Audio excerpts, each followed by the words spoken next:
Vamos a ir tocando durante los siguientes días algunos aspectos que son muy importantes en el concepto del tratamiento, del control de hipertensión arterial. Vamos a probablemente evaluar algunos conceptos que no dejan de ser interesantes para nosotros los que nos dedicamos a ver hipertensos, porque yo creo que la mayor parte de la gente finalmente tiene su consulta llena de hipertensos, ¿no? Esta es mi declaración de conflicto de interés y por supuesto ninguno en este momento. Entonces, cuando Juan Esteban me invitaba a dar la conferencia, me puso algunos títulos que creo que van a ser muy interesantes, que podemos ir discutiendo, porque vamos a ir de cosas como algo complejo de lo que vamos a hablar ahora, hasta cosas muy sencillas que creo que van a encajar muy bien la una con la otra. Así que vamos a hablar un poco de variabilidad de presión arterial, que es un concepto no nuevo, es un concepto muy viejo, pero que probablemente es al que menos atención le prestamos los médicos. Y entonces, fíjense que de la manera más simplista uno quisiera pensar que la hipertensión arterial es una cosa simple, ¿no? Uno puede sentarse en el consultorio, hacer la medida de la presión arterial y llegar a la conclusión de que este individuo va a tomar medicamentos durante el resto de su vida, con 2 o 3 mediciones, y queremos ser muy apegados a lo que Suros nos enseñaba. Y entonces, perdón, hay cosas que uno debe ir considerando cuando uno evalúa al paciente hipertenso. Entonces, estos son los cambios que ustedes van a obtener en la presión arterial sistólica y la diastólica dependiendo del escenario clínico del paciente. Si contesta el teléfono, esperan un aumento de 10 milímetros de mercurio. Si el paciente está trabajando en el escritorio porque se le ocurrió que tenía que hacer algo cuando estaba en la consulta con ustedes, eso le va a subir 5 milímetros de mercurio. Si el paciente estaba caminando en el corredor antes de entrar con ustedes al consultorio, eso le va a aumentar 14 milímetros de mercurio a la presión arterial sistólica. Y entonces, como pueden darse cuenta, hay una amplia variabilidad de la presión arterial dependiendo de lo que deciden hacer o no. Y entonces, este es un monitoreo ambulatorio de 24 horas, este es un mapa normal, aquí tienen la presión arterial de 135, aquí está el 85, aquí tienen la variabilidad en verde, y vean ustedes este paciente a diferentes horas del día, cómo presenta diferentes rangos de presión arterial. Por lo tanto, la primera conclusión es decir que la presión arterial no es flat, sino que todo el tiempo sigue una variabilidad que depende de muchas circunstancias clínicas en las que el paciente se va desarrollando. Este es el mismo escenario clínico, otro paciente, y ustedes pueden ver acá la hipertensión arterial tanto de predominio sistólico como de predominio diastólico, con un patrón de no diper. Y vean ustedes también en este escenario clínico cómo existe una importante variación de la presión arterial con algunos valles que se vienen casi a la normalidad. ¿Por qué es importante esto? Porque cuando ustedes analizan un monitoreo ambulatorio de presión arterial, a ustedes lo que les interesa saber es, bueno, ¿a qué hora qué le voy a medicar? ¿A qué hora se lo voy a medicar? Pero sobre todo interesa saber qué le voy a ofrecer yo al futuro a este paciente. Y entonces la charla de hoy en la tarde básicamente va a ser centrarse en qué ocurre en esta amplia variabilidad de la presión arterial y si aún tenerla en condiciones normales podría tener alguna implicación clínica para el paciente. Entonces, esto es lo que ustedes hacen a diario, esta es la evaluación de la clínica, este es el monitoreo ambulatorio de 24 horas. El monitoreo solo nos permite ordenar un poco la data que ustedes van obteniendo visita a visita. Y vean ustedes acá, cómo en un mismo escenario clínico, un paciente no es el mismo el lunes que el siguiente martes o que dentro de 3 meses. Sin embargo, probablemente cuando ustedes ordenan toda esta data y la trasladan a un monitoreo de 24 horas, van a notar que el comportamiento es el mismo, ¿no? Y que no sigue un patrón establecido, que es lo que uno debería estar considerando. ¿Cuál es la implicación clínica en ambos conceptos en este momento de la variabilidad? Que el paciente tiene un impacto en el índice de masa ventricular izquierda, o sea, el que el paciente tenga variabilidad de presión arterial constante y cambiante implica que va a tener una repercusión clínica en algún momento de su vida en el ventrículo izquierdo. Y entonces ustedes mandan a hacer un eco, el paciente tiene hipertensión de bata blanca y resulta que le dijeron que lo que tenía era una disfunción diastólica del ventrículo izquierdo, y como un personaje que tiene presión arterial normal puede empezar tempranamente a tener disfunción diastólica del ventrículo izquierdo. Y es esto, señores, lo que sucede. Lo que pasa es que la variabilidad de presión arterial realmente está considerada dentro de muchos conceptos clínicos, pero tal vez el más importante es entender que existen muchas fuerzas fuera de la misma presión arterial que van a impactar aumentando la variabilidad, como por ejemplo la rigidez arterial o el sistema de barorreflejos, el estímulo del medio ambiente, la conducta. Y entonces el momento en que el paciente está probablemente va a determinar hacia dónde va. ¿Y por qué es importante esto? Porque cuando ustedes analizan las 24 horas, el día y la noche, o la diferencia o los cambios de presión que existen durante el día y la noche, van a ver cómo hay cierta tendencia cuando el paciente tiene cambios de variabilidad de presión arterial, va a aumentar el riesgo cardiovascular y probablemente la mortalidad o los desenlaces fatales desde el punto de vista clínico. El viaje que vamos a hacer el día de hoy es para entender por qué nuestro paciente debe ir a un tratamiento en que lo vuelva un poco más controlado en este aspecto. Fíjense que cuando se escribían las guías latinoamericanas el año pasado, hipertensión arterial, yo le decía al profesor Sanchetti, ¿qué hace uno con este valor de 120/70? O sea, en teoría aquí estamos normales todos, ¿no? Con 120/70 todo el mundo diría es normal. Pero ¿qué sucede cuando tú tienes que ponerle apellido a la hipertensión y te tienen que decir que eres un hipertenso con Diping, un hipertenso con Rising o un hipertenso normal? Fíjense ustedes lo importante que es llamarle a Pedro por su nombre, ¿no? Pedro López. Entonces es un hipertenso. No diper, es un hipertenso diper. ¿Por qué esto cobra importancia?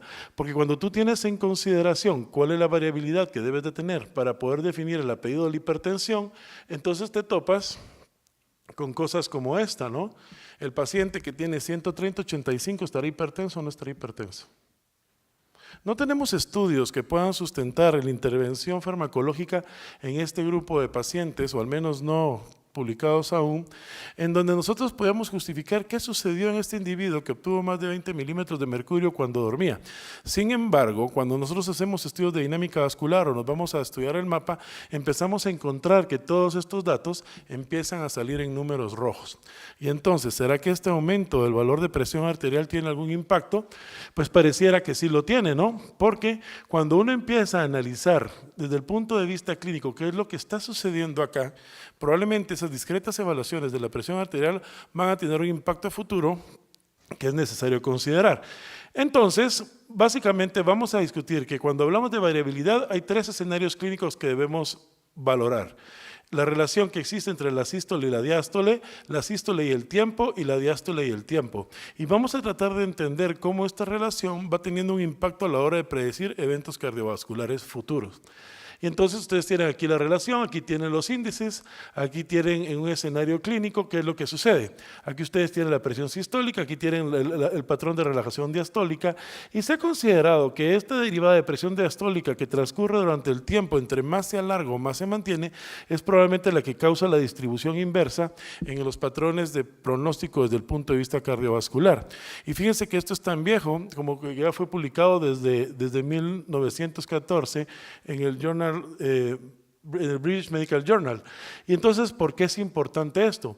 Porque cuando ustedes analizan la sobrevida que tienen los pacientes en los que se afectan los índices de variabilidad, ustedes pueden notar aquí que desde el punto de vista clínico mueren más pacientes y sobreviven menos pacientes que tienen alteración de los límites de variabilidad. Y entonces, señores, la variabilidad de presión arterial es un rango que uno debería considerar hoy, tener muy en consideración, al igual que la variabilidad glucémica, que va a ser otra probablemente conferencia en otro momento. Y entonces vean ustedes aquí, estas son subpoblaciones, aquí están los pacientes añosos, aquí están los pacientes añosos con frecuencias cardíacas bajas, y nuevamente aquí les muestro los índices de variabilidad. Y vean cómo estos pacientes añosos con frecuencias cardíacas bajas, aún modificando la frecuencia cardíaca cuando la presión varía, también la sobrevida se altera. ¿Y qué sucede cuando ustedes hacen un análisis multivariado en el que van a analizar la mortalidad? Aquí tienen ustedes la mortalidad. La mortalidad total fue de 76 pacientes, 67 muertes fueron en pacientes añosos y 43 en aquellos pacientes que tenían desde el punto de vista clínico frecuencias cardíacas bajas. Sin embargo, el impacto desde el punto de vista estadístico fue similar. Por lo tanto, a uno ya no le gustaría solamente tener al paciente con frecuencias cardíacas bajas, sino que también le gustaría a uno tenerlo con una variabilidad de la frecuencia cardíaca probablemente también controlada. Y entonces vamos a esto que nos encanta ver a los médicos. Es una gráfica un poco sobrecargada, así que se las voy a resumir acá. Aquí ustedes tienen el monitoreo ambulatorio de presión arterial, aquí tienen el DIPIM normal con una variabilidad normal, que es el primer mapa que vimos en la segunda diapositiva, y aquí tienen ustedes la hora del sueño con una variabilidad de hipertensión sistólica con una desviación estándar que va de más de 10 a 12 milímetros de mercurio. Vean ustedes, lo estrecho es nada más 1.4 milímetros de mercurio. Si el paciente es normal y ustedes encuentran que existe una amplia variabilidad, el riesgo cambia a intermedio. Pero si el paciente ya es hipertenso y sobre todo de predominio nocturno, el paciente se convierte de muy alto riesgo. Y entonces, ¿hacia dónde va orientado este riesgo? Ok, pongamos el escenario más clínico de la rigidez arterial, que es la enfermedad renal crónica. Y vean ustedes acá, entonces, en este escenario clínico, las cosas que le suceden a este tipo de pacientes.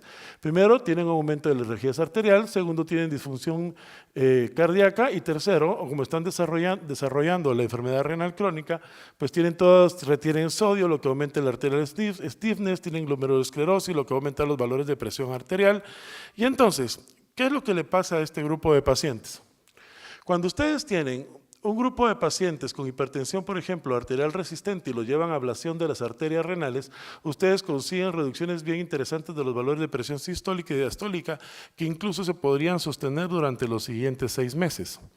Pero ¿cuál es el comportamiento de la variabilidad? ¿Se da que el hecho de que yo pueda reducir 28 milímetros de mercurio después de colocarle una ablación a la arteria renal va a cambiar el patrón de DIPIM del paciente? Pues probablemente no. Aquí tienen ustedes en el momento de la ablación el seguimiento a 3 y 6 meses y miren cómo el debut del paciente hipertenso en cualquiera de los escenarios clínicos no varió. Y cuando esto uno lo va a traer a variabilidad de frecuencia cardíaca, aquí tienen los pacientes respondedores, en la segunda fila los pacientes no respondedores, el seguimiento nuevamente de la línea base a 3 y 6 meses en los respectivos colores y vean cómo la variabilidad de frecuencia no varía, pareciera descender ligeramente durante el tercer mes, pero a partir del sexto mes empieza a incrementar nuevamente. Por lo tanto, tratar la hipertensión arterial resistente a través de la ablación de arterias renales modifica los valores de presión, pero no modifica el patrón clínico del paciente ni tampoco el concepto de variación.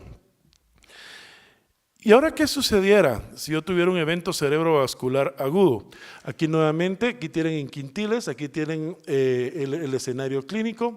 Vean ustedes la presión sistólica, la presión diastólica. Y esto es el deterioro cognitivo, esta es la variabilidad del paciente. Y vean ustedes cómo tratar a los pacientes que han tenido evento cerebrovascular y que aumentan sus periodos de variabilidad, va dependiente no solamente del tratamiento médico, sino del deterioro cognitivo del paciente. Por lo tanto, los pacientes que tienen eventos cerebrovasculares que tengan aumento de variabilidad de frecuencia cardíaca, tienen mayor deterioro cognitivo también.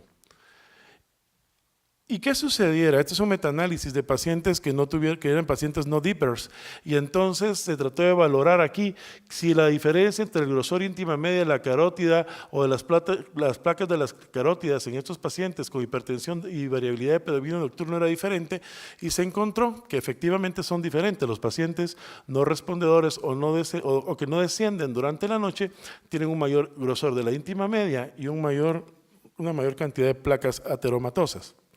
Y entonces, al final del día, cuando uno analiza todos los metaanálisis que hay importantes, vean ustedes cómo los pacientes que no descienden o los no dippers tienen un peor pronóstico que los pacientes descendedores. Existen escenarios clínicos que se vuelven muy importantes. Este es rigidez arterial y esto es la medición de la velocidad de onda de pulso a nivel de la arteria. Y vean entonces cómo los pacientes que tienen, mientras aumentan su variabilidad de frecuencia cardíaca, también tienen un aumento de la velocidad de onda de pulso. Y esta podría ser no constante, sino mantenerse nada más presente en los momentos de mayor variabilidad. Por ejemplo, cuando están bajo mucho estrés. Y esto es muy importante también porque este es un daño que va directamente asociado al fenómeno vascular sistémico. ¿Y qué sucede entonces en este grupo de pacientes? Cuando empieza la variabilidad de presión arterial y esto transcurre durante los días, entonces aumenta también la rigidez de la aorta. ¿Qué es lo que más nos interesa entonces si regresamos a un poco más atrás en este concepto? Estos son pacientes obesos que eran hipertensos y comparados con un grupo de pacientes normales, y este fue el impacto de la variabilidad de presión arterial sobre la geometría del ventrículo izquierdo. Y vean ustedes cómo este grupo de pacientes obesos, hipertensos y con alta variabilidad obtuvo más hipertrofia hipertrofia concéntrica del ventrículo izquierdo que el grupo restante de los pacientes.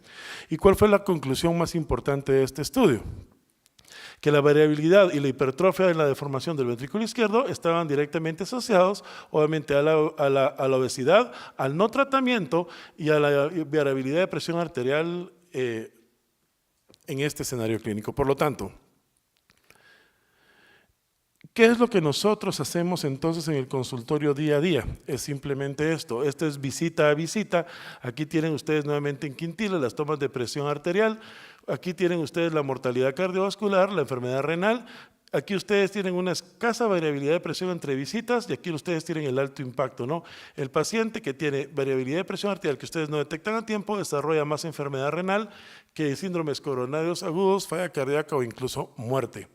Y esos son un análisis del estudio LIFE en que nos muestran básicamente las mismas conclusiones, ¿no? Aquí tienen ustedes las variabilidades, las desviaciones estándar en diferentes escenarios clínicos, el infarto, el stroke y la enfermedad coronaria. Y cuando uno pretende analizar nuevamente cuál es el impacto visita a visita en el programa BP Care, lo que uno encuentra es que realmente existen pocas consideraciones clínicas en la decisión que ustedes toman al principio de la medición. Esto es lo que ustedes hacen en la oficina, esto es lo que hacen a través del monitoreo ambulatorio de presión arterial, y si pueden ver acá, en los pacientes tanto controlados como no controlados, la decisión que ustedes toman la van a seguir tomando el resto de la vida. O sea, el valor de presión arterial con el que catalogan al paciente probablemente es el que se va a quedar. Otra consideración clínica que debemos de tener y es muy importante es el síndrome obstructivo de apnea de sueño.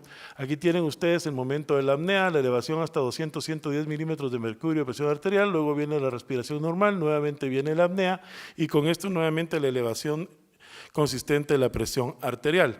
Entonces, ¿qué es lo que está sucediendo? Que cuando uno valora el índice de hipopnea-apnea en este grupo de pacientes y uno analiza los valores de presión arterial, este es el valor de presión arterial solo de la medición del estudio. Vean ustedes cómo este paciente puede tener diferentes grados de hipertensión arterial. Recuerden que el problema del paciente con apnea de sueño no es que se duerme, es que se despierta con cada apnea que hace, ¿no? Entonces, el problema son los despertares, la liberación de cortisol y de noradrenalina es probablemente lo que los complica. Y aquí tienen ustedes el patrón no DIPER de este paciente con apnea de sueño comparado con un paciente que es considerado como normal. Vamos a las conclusiones. Tenemos muy claro que la variabilidad de presión arterial es algo que mata, ¿sí? Y que está directamente asociada a la mortalidad cardiovascular, sobre todo si tiene un diping que es inverso y que sobre todo si tiene un predominio nocturno. Por lo tanto, yo creo que una consideración a largo plazo es ir pensando si tenemos que hacer más estudios desde el punto de vista clínico. Que el impacto de la variabilidad tiene que ver con el grosor íntima media, con la rigidez arterial, la dilatación mediada por flujo y la actividad de la endotelina. Por lo tanto, pacientes que tienen variabilidad tienen aumento en estos parámetros. Y miren los riesgos atribuibles. Esta es la siesta de la tarde entre las 2 y las 6. Vean el valor de presión arterial muy diferente al del mismo paciente cuando duerme. Y es probablemente esto lo que explica el evento cerebrovascular durante las primeras horas de la mañana. Probablemente una de las preguntas obligadas sea: ¿hay que hacerle mapa a todo el mundo? Probablemente la respuesta es que sí, ¿no? Este es el ciclo circadiano y el patrón de ciclo circadiano en un estudio de Jesús López es el patrón de 56% del patrón fenodiper en este grupo de pacientes. ¿Y cuáles son las controversias finalmente? Que se genera un círculo vicioso en que la variabilidad estimula las arterias y con los cambios hemodinámicos pueden ser cambios que van desde corto hasta largo plazo, ya sea latido a latido o después de un año de estar ustedes evaluando al paciente. Entonces, la hipertensión, aunque suene ridículo, que es una enfermedad que es de todos los días y que la vemos fácil de tratar, es una enfermedad que nosotros deberíamos estarle poniendo mucho más atención. ¿Por qué? Porque lo demuestra este ejemplo. Estos son pacientes con hipertensión de bata blanca, que fueron los que tuvieron en este estudio la mayor tasa de complicaciones. Así que el hipertenso de bata blanca obligadamente deben de descartarle la bata blanca. Y entonces, al final, este es el hogar, el monitoreo ambulatorio, esto es en la oficina, y vean cómo en el escenario clínico finalmente también, son pocas las cosas que cambian. Entonces, ya sea que el paciente se monitorice en casa o que ustedes decidan hacerlo, de todas maneras probablemente el impacto al final va a ser el mismo. Lo que sí es interesante es que cuando uno evalúa el escenario clínico de todos estos comportamientos de presión arterial, más del 90% de estos pacientes tuvieron una variabilidad de presión que fue considerada de muy alto riesgo. Por lo tanto, eso implica que una buena cantidad de pacientes que ustedes se les están viendo por ahí pueden tener una variabilidad en el escenario de muy alto riesgo. Y esto les debería obligar a plantearse cuál va a ser el seguimiento durante los siguientes al menos 3 años después de conocer al paciente. Este es el modelo de Kaiser permanente que ha sido muy bueno y con lo que yo creo que se han obtenido la mejor cantidad de resultados. Así que, muchas gracias.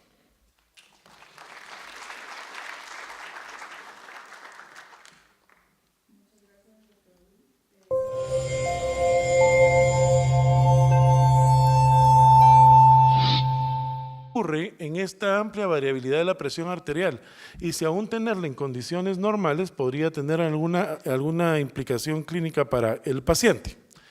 Entonces, esto es lo que ustedes hacen a diario, esta es la evaluación de la clínica, este es el monitoreo ambulatorio de 24 horas. El monitoreo solo nos permite ordenar un poco la data que ustedes van obteniendo visita a visita y vean ustedes acá cómo en un mismo escenario clínico un paciente no es el mismo el lunes que el siguiente martes o que dentro de 3 meses. Sin embargo, probablemente cuando ustedes ordenan toda esta data y la trasladan a un monitoreo de 24 horas, van a notar que el comportamiento es el mismo, ¿no? Y que no sigue un patrón establecido, que es lo que uno debería estar considerando. ¿Cuál es la implicación clínica en ambos conceptos en este momento de la variabilidad? Que es el que van a encajar muy bien la una con la otra. Así que vamos a hablar un poco de variabilidad de presión arterial, que es un concepto no nuevo, es un concepto muy viejo, pero que probablemente es al que menos atención le prestamos los médicos. Y entonces, fíjense que de la manera más simplista uno quisiera pensar que la hipertensión arterial es una cosa simple, ¿no? Uno puede sentarse en el consultorio, hacer la medida de la presión arterial y llegar a la conclusión de que este individuo va a tomar medicamentos durante el resto de su vida, con 2 o 3 mediciones y queremos ser muy apegados a lo que Suros nos enseñaba. Y entonces, perdón, hay cosas que uno debe ir considerando cuando uno evalúa al paciente hipertenso. Entonces, estos son los cambios que ustedes van a obtener en la presión arterial sistólica y la diastólica. La conclusión es decir que la presión arterial no es flat, sino que todo el tiempo sigue una variabilidad que depende de muchas circunstancias clínicas en las que el paciente se va desarrollando. Este es el mismo escenario clínico, otro paciente, y ustedes pueden ver acá la hipertensión arterial tanto de predominio sistólico como de predominio diastólico, con un patrón de no diper. Y vean ustedes también en este escenario clínico cómo existe una importante variación de la presión arterial con algunos valles que se vienen casi a la normalidad. ¿Por qué es importante esto? Porque cuando ustedes analizan un monitoreo ambulatorio de presión arterial, a ustedes lo que les interesa saber es, bueno, ¿a qué hora qué le voy a medicar? ¿A qué hora se lo voy a medicar? Pero sobre todo interesa saber qué le voy a ofrecer yo al futuro a este paciente. Y entonces la charla de hoy en la tarde básicamente va a ser centrarse en qué ocurre.